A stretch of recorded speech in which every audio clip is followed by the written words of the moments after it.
ఆంధ్రప్రదేశ్ రాష్ట్రంలో కూటమి అధికారంలోకి వచ్చిన తర్వాత మాజీ మంత్రి రోజా మాత్రం పెద్దగా కనిపించడం లేదు. గత వైఎస్ఆర్సీపీ ప్రభుత్వంలో 5 సంవత్సరాలు తరచూ మీడియాలో కనపడే వ్యక్తుల్లో మొదటి స్థానంలో ఉంటారు రోజా గారు. మైకు దొరికితే చాలు ప్రతిపక్షంపై విరుచుకుపడుతూ నారా చంద్రబాబు నాయుడు అలాగే డిప్యూటీ సీఎం పవన్ కళ్యాణ్ గారిని, నారా లోకేష్ ని ఇష్టం వచ్చినట్టు తిట్టేది రోజా. డిప్యూటీ సీఎం పవన్ కళ్యాణ్ అయితే మైకు దొరికినప్పుడల్లా నోటికొచ్చినట్లు మాట్లాడేది మాజీ మంత్రి రోజా. ప్యాకేజ్ స్టార్ అంటూ, దత్తపుత్రుడు అంటూ, 3 పెళ్లిళ్ళు అంటూ, వైఎస్ జగన్మోహన్ రెడ్డి చిట్కన వేలు మీద ఒక ఎంట్రుక కూడా పీకలేవంటూ పవన్ కళ్యాణ్ పై రెచ్చిపోయేది రోజా. అలాగే కేవలం పవన్ కళ్యాణ్ మీదే కాకుండా పవన్ కళ్యాణ్ అభిమానుల పైన కూడా రోజా నోటికొచ్చినట్లు మాట్లాడేవారు. రోజా ఎక్కడికైనా వెళ్ళినా గానీ అందుకే పవన్ కళ్యాణ్ అభిమానుల నుంచి నిరసన సెగ వ్యక్తమయ్యేది.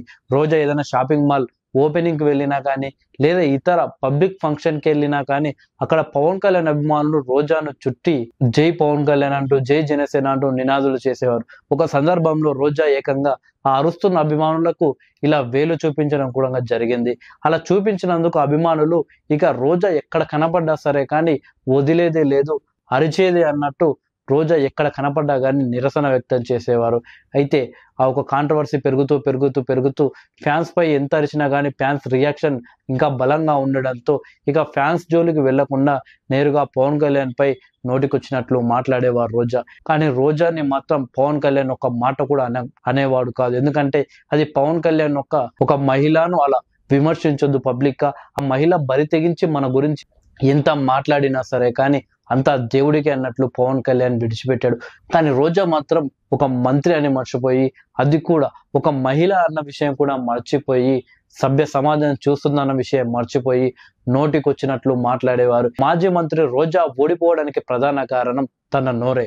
తన నోటి దూలతోటే తను ఓడిపోయింది అని సోషల్ మీడియాలో నెటిజన్లు అభిప్రాయపడుతున్నారు.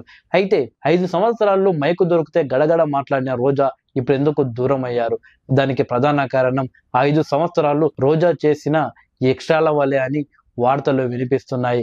అయితే తాజాగా ఆడుదాం ఆంధ్రాలో భారీ అవినీతి జరిగింది, దాంట్లో రోజా పాత్ర ఉంది అని కొన్ని వార్తలు వైరల్ అవుతున్నాయి. మరికొన్ని దాంట్లో కూడా రోజా అవినీతికి పాల్పడ్డారనే వార్తలు వస్తున్నాయి. ఒకవేళ ఇదే నిజమైతే రోజాను మాత్రం ఈ ప్రభుత్వం వదిలే ప్రసక్తే లేనట్టు తెలుస్తుంది. దానికి ప్రధాన కారణం గత 5 సంవత్సరాల్లో ప్రతిపక్షాన్ని నోటికొచ్చినట్లు రోజా మాట్లాడడం, తెలుగుదేశం పార్టీ అలాగే జనసేన పార్టీ కార్యకర్తలను ఇబ్బంది పెట్టడమే అని తెలుస్తుంది. ఇక ఇప్పుడున్న హోమ్ మినిస్టర్ ఎంత స్ట్రాంగో ప్రత్యేకంగా చెప్పక్కర్లేదు. ఆమె ఎప్పుడైతే బాధ్యతలు తీసుకుందో అప్పటి నుండి కనీసం రెస్ట్ కూడా లేకుండా పనిచేస్తున్నారు. మార్ఫింగ్ ఫోటోలతో అలాగే మహిళలను దూషించిన వారిని ఎట్టి పరిస్థితుల్లో వదిలేదు లేదు అని ముందుగా వైఎస్ భారతి పిఏతోనే మొదలు పెట్టారు. రోజా మాత్రం ఏదైనా విషయంలో మాత్రం ప్రభుత్వానికి దొరికితే మాత్రం హోమ్ మినిస్టర్ మాత్రం ఎట్టి పరిస్థితుల్లో వదిలిపెట్టదు అని నెటిజన్లు అభిప్రాయపడుతున్నారు. అందుకే రోజా సైలెంట్ గా చెన్నైకి చెక్కేసిందనే వార్తలు వినిపిస్తున్నాయి. ప్రస్తుతం రోజా ఆంధ్రప్రదేశ్ లో లేదు, అందుకే పెద్దగా మీడియాలో కనిపించడం లేదు. రోజా చెన్నై వెళ్ళిపోయిందనే వార్తలు వైరల్ అవుతున్నాయి. కూటమి అధికారంలోకి వచ్చిన తర్వాత రోజా కేవలం ఒకేసారి మీడియాతో మాట్లాడారు. మరి రోజా ఎన్నాళ్ళు మీడియాకు కనిపించకుండా దాక్కుంటారో చూడాలి.